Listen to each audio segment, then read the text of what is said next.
following Mola, in some ways we were in demand to consider whether we could provide a laser altimeter to another mission. A few missions, actually.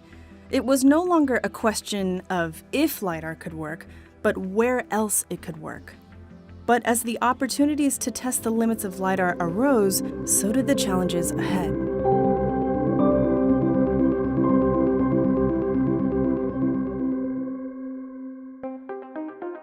The Goddard team quickly began to see the evolution of LiDAR missions, building on the successes of new frontiers mapped by Mola.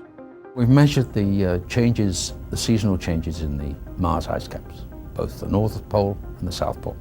We've measured the volumes, we've measured the mass that's involved in that. We now have a density. So now we know the kind of processes that are taking... Dave Smith invited me to be on the Mola altimetry science team.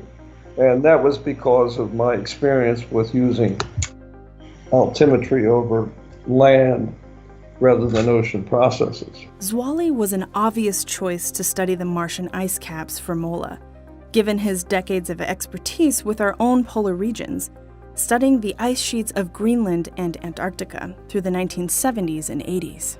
And then as we went into the 80s, NASA was sort of the beginning of the development of the Earth observations program. So the Earth observing system, I think, will be the first effort targeted at looking at the whole Earth system as a system, rather than just the little components that make it up. Somewhere along then, I teamed up with Jim Abshar. Jay had been pushing for a long time for a dedicated ice altimetry mission, which turned into ISAT-1. Designing ISAT-1 marked a major leap in what LiDAR needed to do and how challenging it would be to do it. To measure the changing ice sheets, the LiDAR had to be far more precise, cover the same tracks season to season, and it needed more power and a larger instrument, which meant much more time to build. We built a simulator for ISAT-1 that allowed us to sort of figure out how precise it could be, how we would process the waveform data coming back, how we would track the surface. This algorithm was much more complicated than anything I had ever worked on before. But all this meant essentially for the ISAT mission, you needed a much more advanced version of Mola.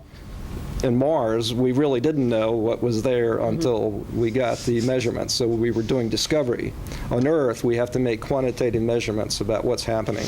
4, 3, 2, 1. And we have ignition and liftoff of NASA's ISAT and ChipSat spacecraft looking at stars and ice.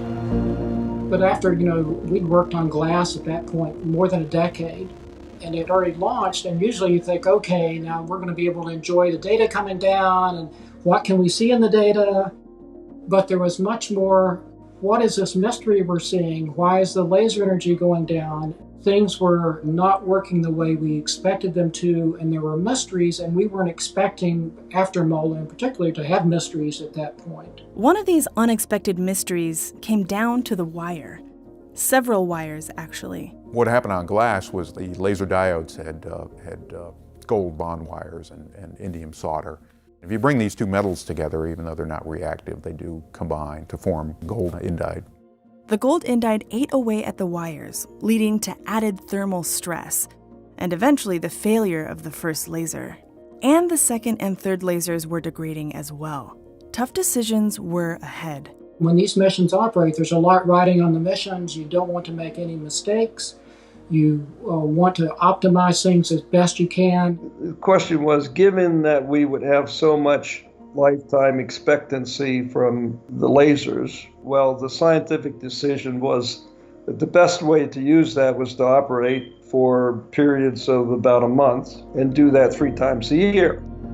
That decision paid off when ISAT showed dramatic change in land ice around Greenland, and it also proved that LiDAR could be used to measure something called sea ice freeboard, a major breakthrough in determining sea ice thickness and an essential science goal for the future of ice measuring satellites.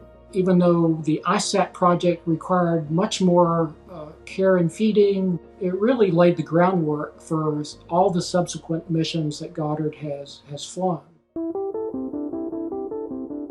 Around the same time that ISAT was developed, Goddard was tasked with designing a laser for measuring a place far from any icy poles. Sean Solomons was the PI of Messenger, and he said, I've been asked to PI a mission to Mercury. I really want a laser altimeter on board. Can you make one that will work there? So the short answer seemed to be, yeah, I don't see why not, but there will be extreme thermal circumstances that we'd have to worry about. That was a really tough one because you fly in close to the 800-degree planet, and then you have a 12-hour orbit. The temperature changes by tens of degrees in a few minutes. It had to always shield itself from the sun constantly, which meant that in orbit it was often at a very high angle. It was a challenge to try to continually figure out where the surface of Mercury was. And then they wanted to be small, much smaller than mole. I think it's ended up to a quarter or a fifth of the size. But I remember the manager who was running it for us at the time kind of said, you realize I've thinned every wire in this electronic package so thin that you better not look at it twice because it might break. But that's the level we had to go to get within the 7 kilograms, okay?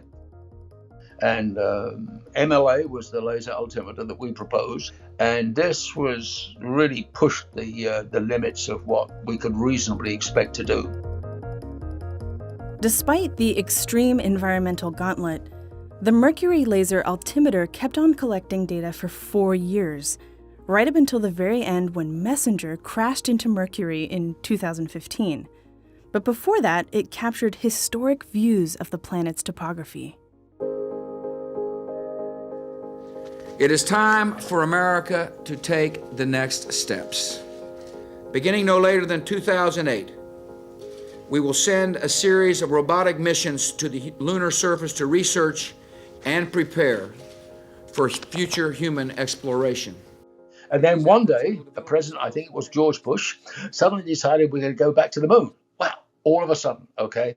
We've been thinking about putting a LiDAR around the moon for a long time, actually.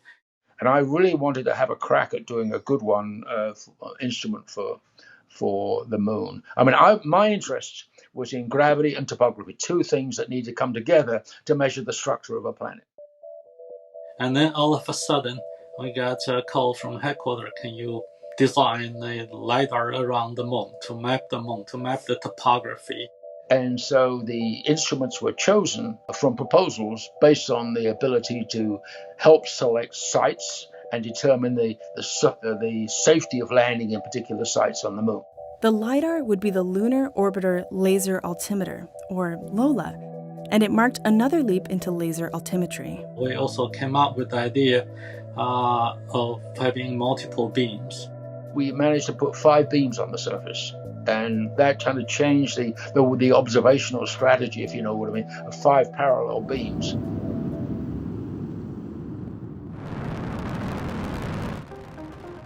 But after launch, Lola was suspiciously silent. When Lola started, I think that was just devastating. We didn't get any measurement at nighttime when we first turned on.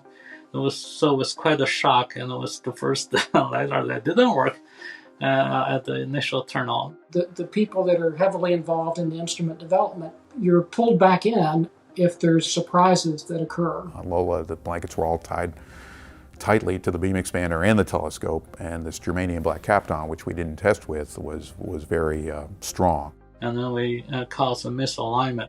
I remember we discussed whether we wanted to check the alignment at spacecraft level, and we just decided not to do it. I think that was my fault, because we could have. We started in the worst possible orbit for that failure mechanism, and so we were out of alignment, and we had no signal at all, and that was just it was a tough couple of weeks. Yeah, it is a lessons learned for life for me. A couple of weeks later, we noticed a little blip at the South Pole, and so we had some hope. And it eventually just, as the orbit progressed, the signal kept getting stronger and stronger on the daylight side.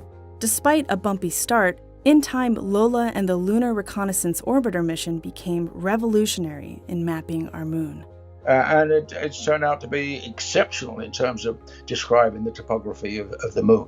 as a result of Lola, I think largely, if not the others as well, the doubts about whether a laser altimeter, for example, could last, age limits, lifetime limits on the laser altimeter were dispelled.